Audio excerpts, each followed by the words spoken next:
텅 빈 상가는 오늘날 혁신도시의 현실을 가장 적나라하게 보여주는 상징으로 자리 잡았습니다. 외관은 완성되어 있고 도시의 형식은 갖추어져 있지만 정작 그 안을 채워야 할 사람과 생활은 비어 있습니다. 그래서 혁신도시는 종종 유령도시라는 평가를 피하지 못합니다. 낮은 인구 증가율, 민간 기업 유입 실패, 교육과 생활 인프라 부족 등은 혁신도시가 처음 약속했던 살기 좋은 도시가 과연 가능했는지에 대한 근본적인 질문을 던지게 만듭니다. 오늘은 혁신도시가 건설된 지 20년이 지난 지금 그 실제 결과를 살펴보려 합니다. 대한민국은 1960년대 이후 눈부신 경제 성장을 이뤘지만 수도권으로의 자본과 인재 집중은 더욱 강화되며 국가 균형 발전을 위협하는 구조적 문제로 남았습니다. 정부는 공공기관 지방 이전과 혁신도시 건설을 통해 수도권 중심의 단일 집중 구조를 다액 체제로 전환하려 했고, 초기에는 실제로 계획 인구의 약 90%를 달성하며 분산 효과를 만들어냈습니다. 그러나 공공기관 이전이 종료된 이후 수도권 집중은 다시 강화되었고, 혁신도시의 분산 효과는 결국 일시적이었다는 평가가 지배적입니다. 즉, 혁신도시는 집중을 상쇄하는 힘으로는 충분하지 못했습니다. 또한 정책이 숫자 중심의 인구 유치에만 치우친 나머지 정착 생태계 자체는 제대로 작동하지 않았다는 비판을 받고 있습니다. 도시별로 차이는 컸습니다. 일부 도시는 민간 기업 유치와 주민 정착을 기반으로 긍정적 순환을 만들고 있지만, 많은 도시는 공공기관만 남고 생활 기능은 작동하지 않는 속빈 도시가 되어가고 있습니다. 특히 상가 공실률과 가족 동반 이주율은 도시 활성도를 판단하는 핵심 지표인데, 이 두 지표는 뚜렷한 음의 상관관계를 갖습니다. 즉, 상점, 식당, 병원, 교육 등 생활 기반 시설이 제대로 없는 곳은 가족 단위 이주가 이루어지지 않습니다. 결국 사람이 머무르지 않는 도시입니다.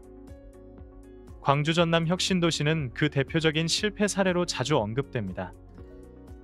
한전이라는 초대형 공기업을 유치했음에도 상가 공실률 42%라는 전국 최악 수준과 낮은 인구 달성률, 낮은 주민 만족도를 기록하고 있습니다. 초기 수요 분석 없이 상업용지를 과도하게 책정한 결과 빚어진 공급 과잉이 주요 원인으로 지적됩니다. 실제로 빛가람 혁신도시의 상업용지 비율은 4%로 일반 신도시 평균의 2배 이상입니다. 그리고 병원, 교육, 문화 등 삶의 질을 결정하는 핵심 인프라의 결핍은 특히 젊은 세대의 가족 동반 이주를 근본적으로 가로막았습니다. 한국 사회 특유의 높은 교육열을 충족할 수 없는 교육 환경의 부재는 결정적인 장애 요인이 되었습니다. 김천 혁신도시 역시 광주 전남과 유사한 구조적 문제를 공유하며 장기간 정체 상태에 머물러 있습니다. 전국 최저 수준인 53%의 가족 동반 이주율은 이 도시의 한계가 얼마나 뿌리 깊은지 보여줍니다. 상가 공실은 여전히 높고 혁신도시 핵심 기능이 되어야 할 산학연 클러스터, 부지의 40% 이상이 미분양 상태로 남아 있습니다. 대구 충북 혁신도시 역시 비슷한 상황으로 분류되며 높은 공실과 낮은 정착성을 기록하고 있습니다. 물론 모든 혁신도시가 실패한 것은 아닙니다. 성공한 모델도 존재합니다. 부산 혁신도시는 그중 가장 대표적으로 평가받는 성공 사례입니다. 부산의 성공은 전략적 클러스터링에서 나왔습니다. 금융 관련 공공기관을 한 축으로, 해양수산 전문 연구기관을 또 하나의 축으로 집중 배치하면서 두 개의 강력한 기능 생태계를 설계했고, 이 기능적 집적은 관련 민간 기업과 연구소 유치를 촉진하며 시너지를 만들어냈습니다. 그 결과 부산은 가족 동반 이주율 81%로 전국 최고 수준을 기록했고, 일자리와 삶의 질이 균형을 이루는 도시로 자리 잡았습니다. 전북 혁신도시 또한 명확한 정체성을 기반으로 가능성을 보여준 사례입니다. 국민연금 기금운용본부 이전은 전북을 대한민국 금융의 핵심 거점 중 하나로 끌어올렸고, 여기에 농촌진흥청과 산하연구기관이 함께 자리하면서 농생명 산업과 금융이 결합되는 새로운 산업 구조를 만들 기회가 열렸습니다. 이러한 선명한 비전과 특화된 전략은 전북이 타 도시들과 구분되는 강력한 경쟁력이 되었고, 실제로 전북은 높은 가족 동반 이주율과 지역 인재 채용률을 보이고 있습니다. 경남, 울산, 강원, 제주 혁신도시 역시 비교적 높은 계획 인구 달성률과 중간 이상의 가족 동반 이주율을 기록하며 안정적인 정착을 이루고 있습니다. 다만 강원의 경우 지역 인재 채용률은 높지만 유치기업 수가 제한적이라 자생적 경제 기반이 취약하다는 한계가 드러납니다. 이러한 성공과 실패의 대비는 한 가지 중요한 결론을 말해줍니다. 혁신도시의 성패는 단순히 어떤 공공기관을 이전했는가가 아니라 그 기관의 기능을 지역 고유의 강점과 어떻게 결합시키고 그 결과로 어떤 산업 생태계를 설계했는가에 달려 있다는 점입니다.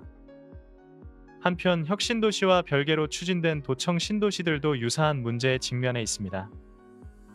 이들은 국가적 균형 발전이 아닌 광역자치단체 차원의 행정중심지 재편을 목표로 했지만 목표 인구 달성률이 낮고 상가 공실이 심각하며 안정적 도시로 성숙하는 데까지는 여전히 긴 시간이 필요한 상황입니다. 경북 안동의 도청 신도시는 이러한 정체 양상이 특히 두드러지는 대표적 사례로 꼽힙니다.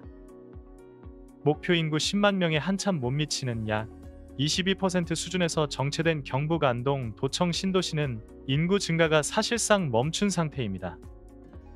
이 도시는 외부 인구를 끌어들이기보다는 기존 지역 인구를 단순 흡수하는 제로섬 형태로 작동했고 그 결과 인근 안동 구도심의 공동화를 더욱 가속시키는 부작용을 초래했습니다.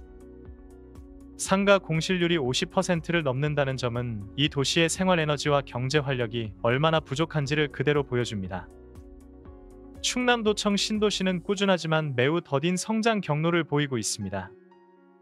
인구 증가는 주로 충남도 내에서의 내부 이동에 의존하고 있어 목표 인구 10만 명 달성 자체는 가능해 보이지만 내포 역시 높은 상가 공실이라는 동일한 구조적 문제를 안고 있습니다. 더 큰 문제는 이 신도시가 홍성군과 예산군이라는 두 행정구역에 걸쳐 있어 행정 서비스가 이원화되고 공공시설 관리가 비효율적으로 이루어지는 구조적 한계가 존재한다는 점입니다. 전남 도청 신도시는 도청 신도시의 빨대 효과가 실제 지역에 어떤 영향을 미치는지를 가장 명확하게 보여줍니다. 남학 신도시의 인구는 이미 무안군 전체 인구의 절반 이상을 차지할 정도로 급격히 성장했지만 그와 동시에 무안군의 다른 읍면 지역은 빠른 속도로 인구가 줄어들며 소멸 위험 지역으로 전락했습니다. 이는 이러한 도청 신도시 개발이 국가 단위의 균형 발전을 만들어내기보다 제한된 지역 내부에서 인구와 자원을 단순 재배분하는 결과로 이어질 수 있음을 보여주는 사례입니다. 혁신도시 프로젝트는 수도권 일극 체제를 다해 국가 구조로 전환하려는 시대적 과제 속에서 탄생했습니다. 공공기관 지방 이전과 혁신도시 건설은 단순 행정타운이나 공공기관 직원의 주거 공급이 아니라 기업대학 연구소 공공기관이 유기적으로 연결되어 지식과 기술을 생산하는 미래형 복합 거점을 설계하려는 시도였습니다. 그러나 지금 혁신도시 프로젝트는 중대한 기로에 서 있습니다. 물리적 이전이라는 초기 목표는 달성했지만 약속했던 활기 있고 자생적인 도시를 만드는 데에는 대부분 실패했습니다. 다만 기회는 여전히 존재합니다. 국내외 성공 사례에서 교훈을 정확히 추출하고 정책 설계를 과감하게 전환한다면 위기를 새로운 단계로 넘어가는 계기로 만들 수 있습니다. 대한민국의 혁신도시 프로젝트는 거대한 국가 실험의 1단계를 마쳤습니다.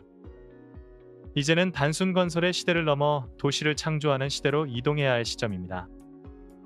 그 길이 쉽지는 않지만 불가능한 일도 아닙니다.